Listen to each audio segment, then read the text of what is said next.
अस्सलामुअलैकुम, मैं असदुल्ला खान हूँ। कल जो गिरफ्तारियाँ हुई, रात भर जो गिरफ्तारियाँ हुई और अहाता पार्लियामेंट से जो गिरफ्तारियाँ हुई हैं, उसको वो अभी तक मौजूद बहस बनी हुई है। और उस पर स्पीकर अयाज सादिक साहब का किरदार जो है वो बड़ा दिलचस्प है।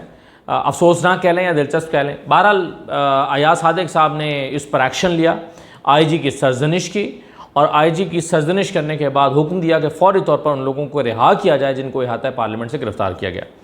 और दूसरी तरफ हुआ क्या है, संजीदगी देखिए। हुआ यह है कि पुलिस ने, यानी IG की आप सर्जनिश कर रहे हैं और उनसे कह रहे हैं कि रिहा करें इन लोगों को जिनको आपने उठाया है, और पुलिस ने क्या किया, अदालत से जाके इन लोगों का 8 दिन का जिस्मानी रिमांड ले लिया।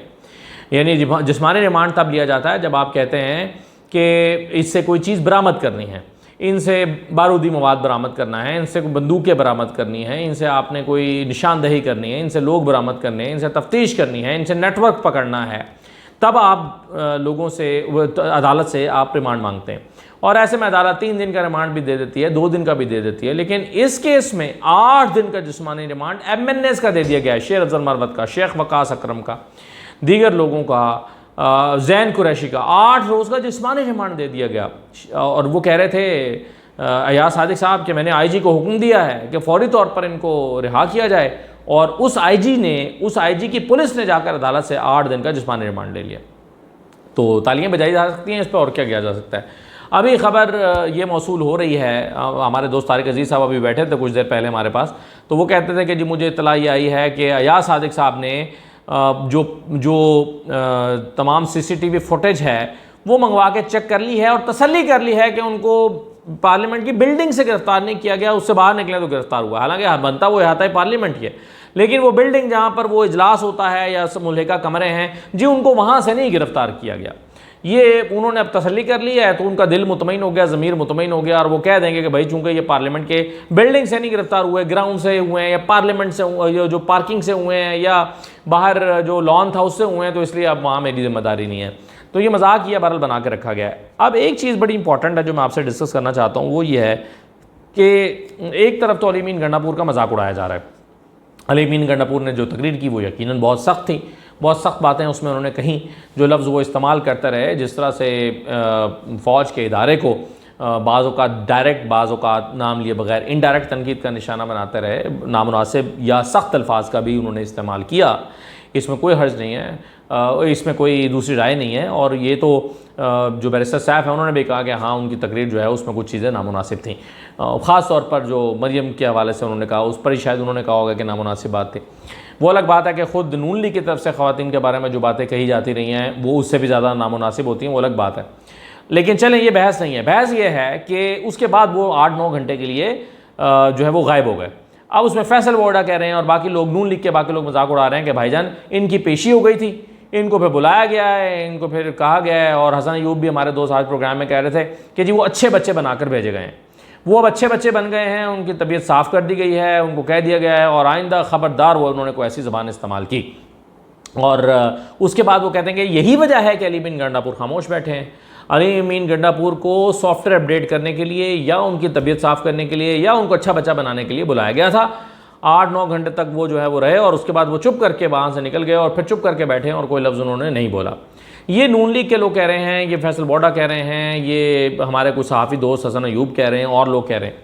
वो ये कहते हैं कि जी ये हुआ अली अमीन गंडापुर साहब के साथ। लेकिन मुझे बात जो समझ नहीं आ रही वो ये है कि एक तरफ तो अली अमीन गंडापुर जो हैं, अगर उनको अच्छा बच्चा बना के भेज दिया गया है और उनको कहा गया कि आइंदा ख़बरदार ऐसी ज़बान इस्तेमाल की गई, तो उसके जाने के बाद उन्होंने, जाते ही उन्होंने जो करारदाद KP असम्बली से पास हुई है वो बहुत ही हैरानकुन और उससे भी ज़्यादा सख्त है। अब ये करारदाद का मतन क्या है, वो कहते हैं कि ये ईवान इस बात का मुतालबा करता है कि हर इदारा अपनी आइनी हुदूद में रहकर अपने फ़राइज़ आइन और कानून के मुताबिक सरअंजाम दे।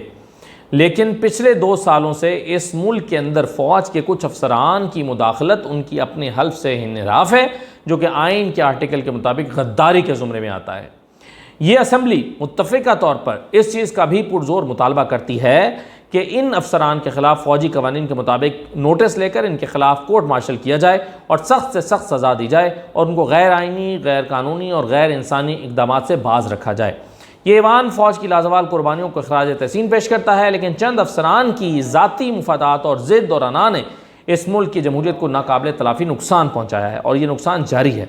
ये ऐवान पुरजोर मुतालबा करता है कि फ़ौज के चंद अफसरान जो सियासत में मुलव्वस हैं सियासत से दूर रहें और इनके खिलाफ सख्त से सख्त कार्रवाई की जाए और सियासत को फ़ौज की मुदाखलत से पाक किया जाए ताकि हमारा मुल्क तरक्की की राह पर गामजन हो जाए। आखिरी पैराग्राफ में इस करारदाद में जो KP असम्बली में पास हुई है उसमें कहा गया है कि यह असम्बली मुत्तफ़िका तौर पर PTI की क़यादत और कारकुनान के ख़िलाफ़ कार्रवाई की पुरज़ोर मज़म्मत करती है और इस बात का भी पुरज़ोर मुतालबा करती है कि गैर आइनी और गैर कानूनी तौर पर गिरफ्तार PTI लीडरशिप को जल्द अज जल्द बाइज़्ज़त रिहा किया जाए, वरना हालात के ज़िम्मेदार फ़ौज के ये चंद अफसरान होंगे। वफाकी हुकूमत कौमी असम्बली पर शर्मनाक हमले की ज़िम्मेदार है और हर मुलव्वस शख्स बशमूल धांधली की बैसाखियों पर खड़े वज़ीर आज़म आइन और कानून के तहत जवाबदेह है। ये ऐवान इमरान खान बानी PTI की अजीम जद्दोजहद को खराज तहसीन पेश करता है, उनकी फौरी रिहाई का मुतालबा करता है। अब ये करारदाद जो है वो KP असम्बली में पास की गई है और ये 5:55 पर आज 10 सितंबर 2024 तारीख लिखी है, वक्त लिखा है, ये पास हुई है शाम को। और ये उसके कई घंटे बाद हुआ है जब अपने घर पहुँचे हैं अली अमीन गंडापुर। यानी अली अमीन गंडापुर आज सुबह किसी वक्त लेट नाइट जो है वो इन ख़बरों के मुताबिक कि जी अगर उनको वाकई बुलाया गया था, बैठा लिया गया था और उनको समझाया गया है या उनसे माज़रत कराई गई है और फिर उसके बाद फिर अगर ये सब कुछ हुआ है जैसा कि नून लीग के लोग कह रहे हैं, मैं नहीं कह रहा, तो फिर उसके बाद इस तरह की करारदाद का KP असम्बली से आना और ज़ाहिर है ये करारदाद चीफ मिनिस्टर की मर्ज़ी के बगैर तो नहीं आ सकती। तो ये फिर हैरान कुन है। जो FIR कटी है इन लोगों के ख़िलाफ़ जिसका मैं भी थोड़ी देर पहले बात कर रहा था, ये FIR इसका कंटेंट ये बड़ा जो है वो किसी हवाले से मुज़हिका ख़ेज़ भी है, दिलचस्प भी है।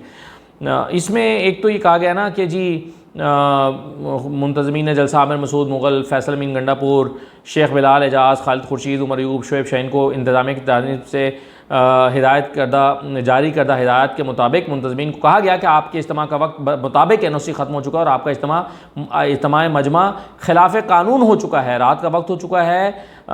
इससे कबल अज़ीं दौरान सर्च ऑपरेशन इज्तिमा की जगह से के पास से धमाका खेज़ मवाद बरामद हुआ जो कि अवामुन्नास की जानो माल को शदीद ख़तरा है और इज्तिमा में आने वाले लोगों ने तमाम रास्ते बंद कर दिए हैं। अवाम भी मुश्किलात का शिकार हैं और आप ये ख़त्म करें और जाएँ। लेकिन आगे जाकर और फिर उन्होंने कहा है कि आपको मालूम है कि इस्लामाबाद में peaceful assembly and public order act 2024 नाफिज हो चुका है जिसके तहत NOC की पाबंदी आप पर लाजिम है, मगर से रियासत मुखालिफ तकरीरें मुसलसल जारी रहीं। जो आगे जिस वजह से मैं आपको FIR पढ़ कर सुना रहा हूँ वो चंद लाइनें ज़रा देख लें, वो दिलचस्प है।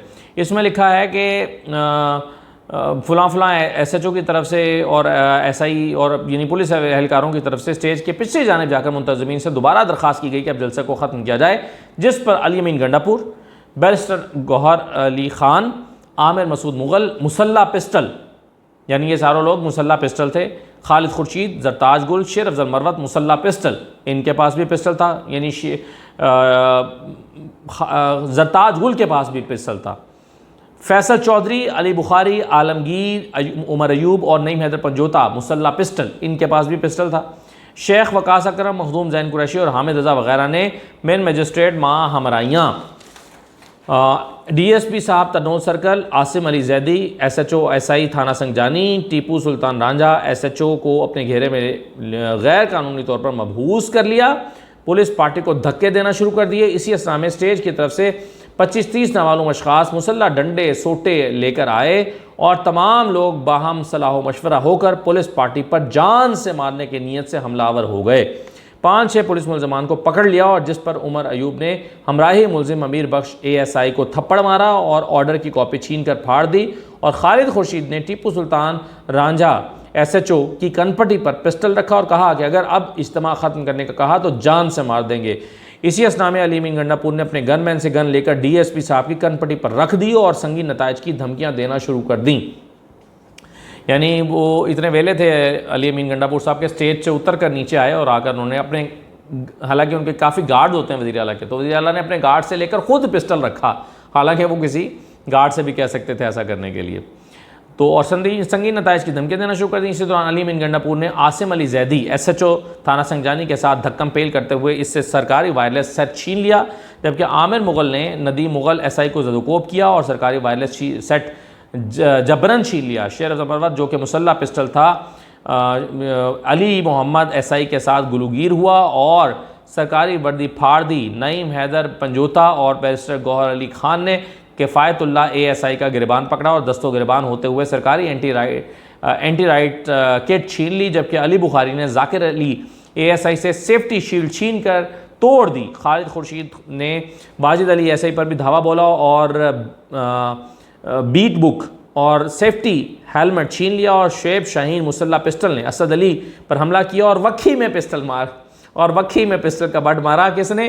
शुएब शाहीन ने। शुएब शाहीन बेचारा वो आधी पसली का आदमी है, उसने एक तगड़े पुलिस एहलकार से पिस्टल छीन कर ने उन पर हमला किया और वक्खी में पिस्टल का बट वक्खी में मारा और उससे एंटी राइट किट का डंडा छीन लिया।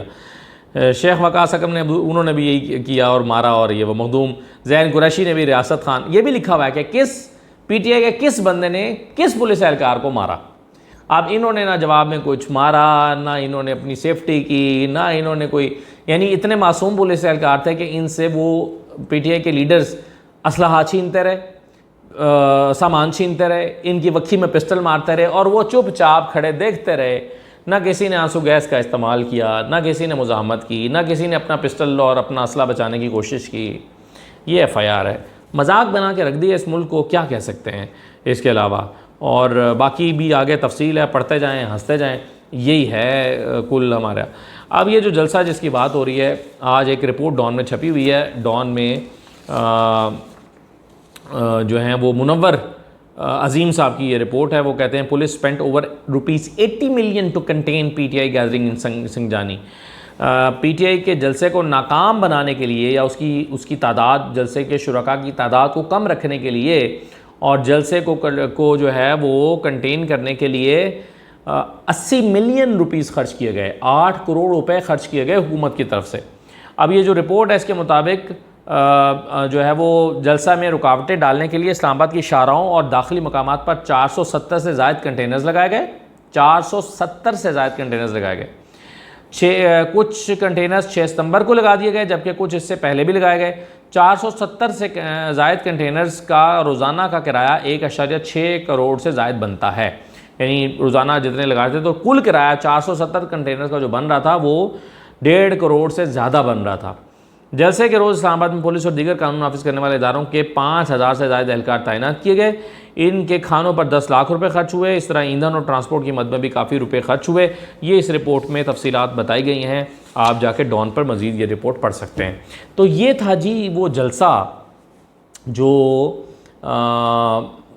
जिसको रोकने के लिए ये सब किया गया, लेकिन चूँकि फिर भी जलसा तगड़ा हुआ तो एक मुज़हिका खैसी एफआईआर काट दी गई और उसके तहत फिर पार्लियामेंट से लोगों को अरकान असम्बली को गिरफ़्तार करके 8 दिन का जिस्मानी रिमांड हासिल कर लिया गया है। तो इस मुल्क के लिए अल्लाह ताला बेहतरी करे, हमारी बहुत दुआएं हैं। लेकिन हुकूमत की आक़िबत अंदेशी आप देखें ना, हुकूमत का काम होता है कि टेम्परेचर को लो डाउन करे। हुकूमतों को ये एस्केलेशन सूट नहीं करती। हुकूमतों को सूट करता है कि मामला ठीक चलते रहें, नर्म होते रहें। लेकिन अता सारा आज मजाक उड़ा रहे थे और कह रहे थे कि हो जी अपने लीडर को आज़ाद कराने आए थे और देखो खुद ही गिरफ़्तार हो गए। और ये कोई गैर संजीदा शख्स ही ऐसी बातें कर सकता है। दूसरी तरफ ख्वाजा आसिफ कहते रहे ओ ये रंगबाजी कर रहे हैं, ये अली मोहम्मद रंगबाजी कर रहा है। ख्वाजा आसिफ तो तकरीर नहीं कर सकते कौमी असम्बली में, क्योंकि वो रुकन ही नहीं है कौमी असम्बली के। एक तरह से यहाँ तो रेहाना डार को सीट पर बैठना चाहिए था, लेकिन बहरहाल बैठे हैं और पूरे धड़ल्ले से तकरीर करते हैं और कह रहे हैं और ये मजाक, यानी गैर संजीदगी का मुजाहरा देखें कि मुल्क का दर्जा हरारत बढ़ाकर अदम इस्तेहकाम की कैफियत पैदा करके आपको इस पर तशवीश नहीं है, आप उल्टा मजाक उड़ा रहे हैं। तो ऐसी गैर संजीदा हुकूमत के हाथों मुल्क आ गया है। तो अल्लाह ही बेहतर करे इन सब के हक़ में और ख़ास तौर पर पाकिस्तान के हक़ में। इजाज़त दीजिए, अल्लाह हाफ़िज़।